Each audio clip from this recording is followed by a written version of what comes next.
Let's get into this Nick Fuentes, man. Let's review Nick Fuentes. This is his show, The Definitive Approach. Hold on. The Definitive Approach to the Jewish Question. All right, let's dive into it. It's important for us to check out what he says. He's extremely influential.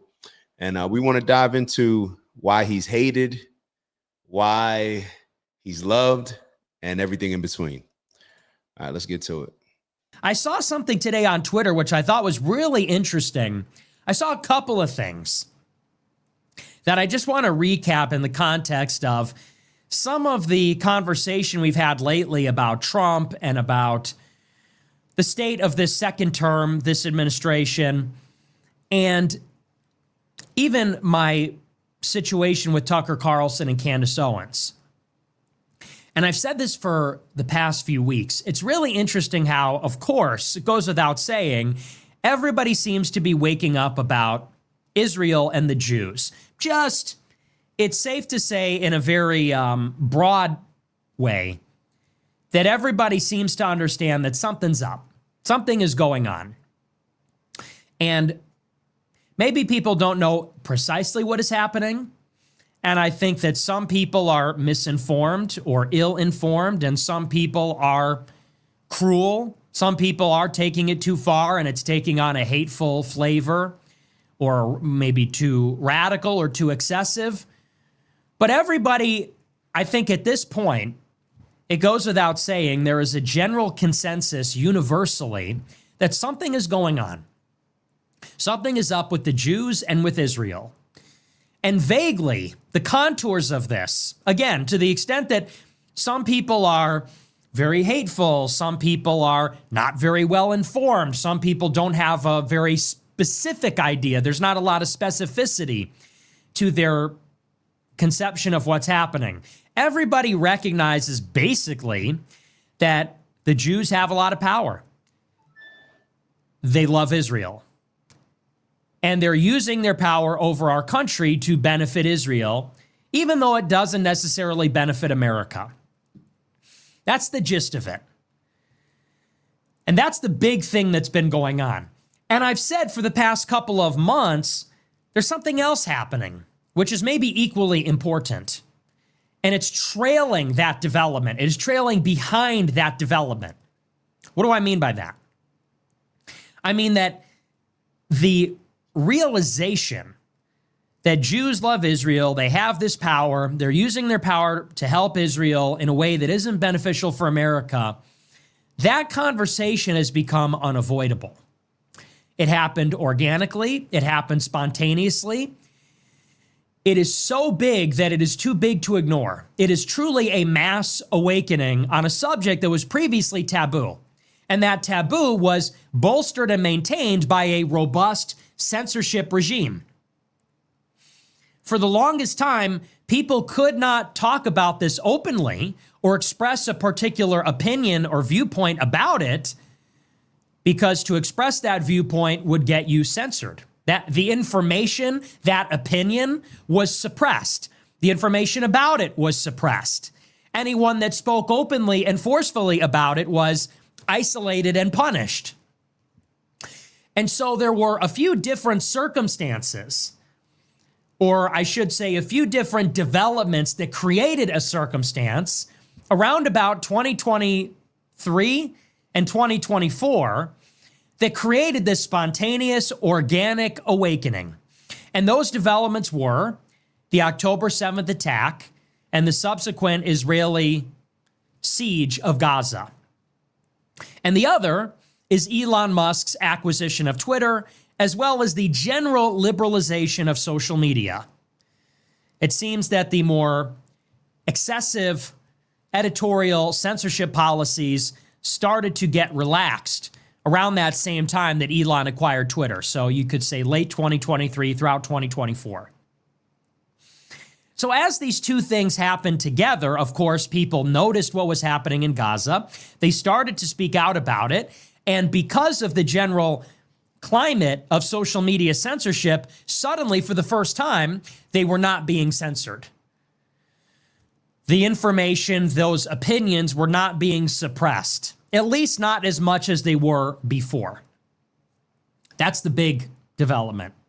What has trailed behind that, what has taken place after the fact in reaction to this, is that there seems to be an appeasement, a calculated appeasement that is taking place.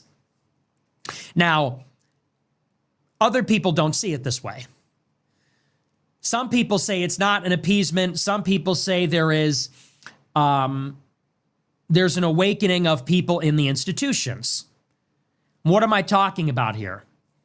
All of a sudden, in 2024, suddenly, very mainstream figures on the right wing started to criticize Israel. This is something that was unheard of. Always, the masses, the throngs of the peasants were more radical than the institutions. The institutions are the mainstream media, the political parties, the political media like Fox News and the constellation of conservative press, publications, the social platforms, and other elite people in society.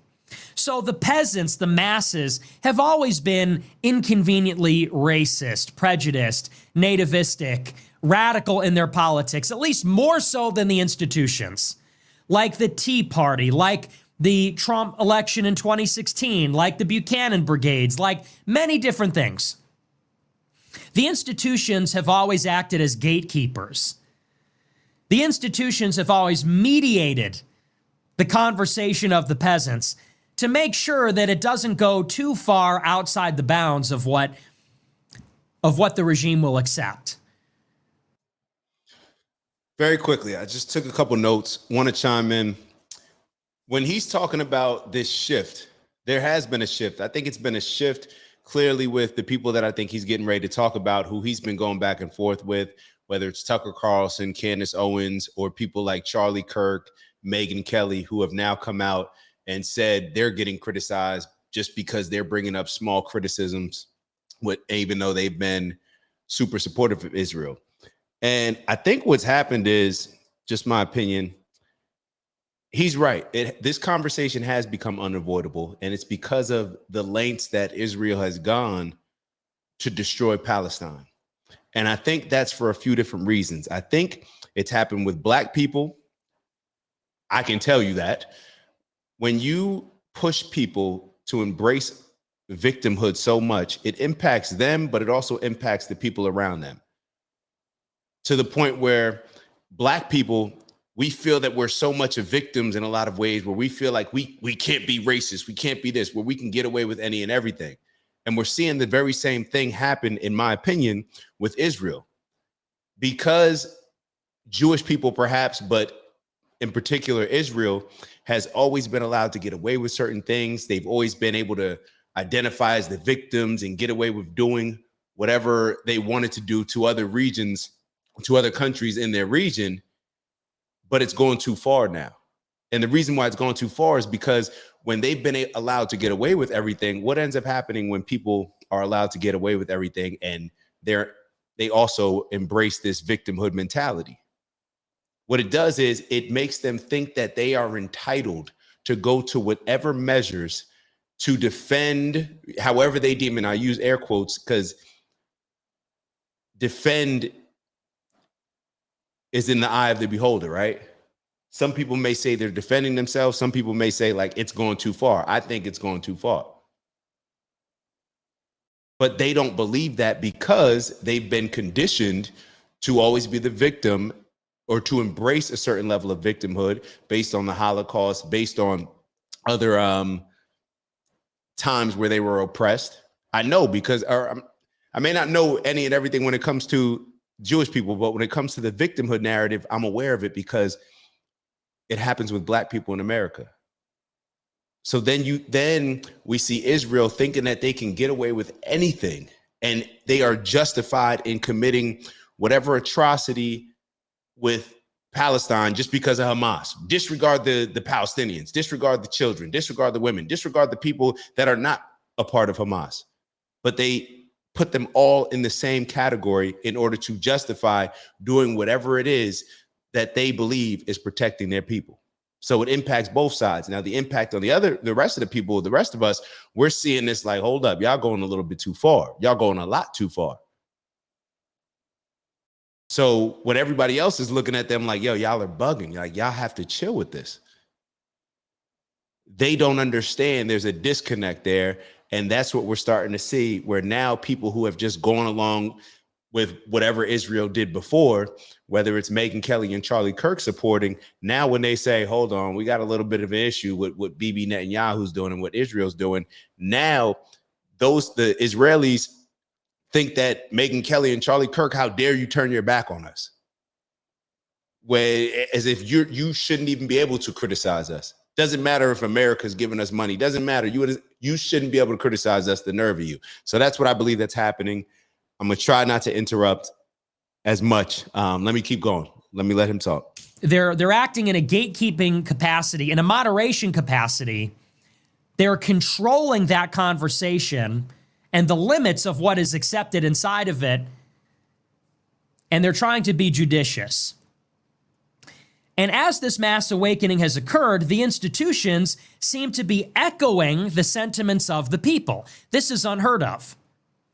You have the people are waking up and criticizing Israel, talking about Jews, and now all of a sudden, on sort of a delayed reaction, lagging behind, trailing just so slightly, are people like Candace Owens, Tucker Carlson, even lately Charlie Kirk, Megyn Kelly, Anna Kasparian, people like Marjorie Taylor Greene, among others. People that come from the institutions, the institutional media, the political parties, and so on and so forth. They're starting to sound similar to what the people are saying. And the reason this is remarkable is because the institutions are answerable to Israel and the Jewish oligarchs in a way that the people are not. Fox News is beholden to Rupert Murdoch, who is an ally of Israel. If you want to get any kind of money in the GOP, you need to be pro-Israel, or else AIPAC is going to destroy you. If you want to have any kind of play or access in the conservative Republican politics space at all, you need to be unconditionally, completely pro-Israel, or else you will be destroyed. And so the institutions are sort of lagging behind. And some people are saying, well, the institutional actors, like the peasants, are just getting red-pilled. They're having their own awakening. If your uncle and your parents and your family are getting red-pilled, well, shouldn't we give someone like Tucker or Candace or Megyn Kelly the benefit of the doubt? Maybe they're getting red-pilled too. They had a legitimate good faith awakening. They discovered previously unknown information and change their minds. I would characterize it and say that they're trying to moderate this conversation too. The mass awakening is so big that it's unavoidable. It has to be talked about. It is concerning a very significant issue. The change in public opinion is drastic, and it's concerning an issue that previously there was very little room for disagreement, for an alternative perspective. And so I think in the context of this awakening, now these institutional actors are coming to the fore. They're not having a good faith epiphany, change of heart.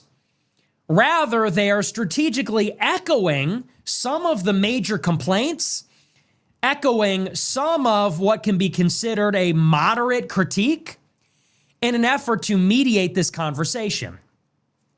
This is kind of my going theory. And the reason they're doing this, it's not because they all got together and convened a meeting and said, the Goyim are waking up. We need to deploy some kind of counterintelligence operation. I don't think it's so intentional, although maybe it is. I think on some level it reflects an interest on the part of everybody in the system, maybe a competing interest, you might say, where they want to have credibility with their audience. If their audience is going in a direction, they sort of have to follow on some level. So as a broadcaster, as someone of influence, in order to maintain their credibility and their influence, they can't stand athwart all of their audience. They may have to follow the audience somewhat. Here's the other interest.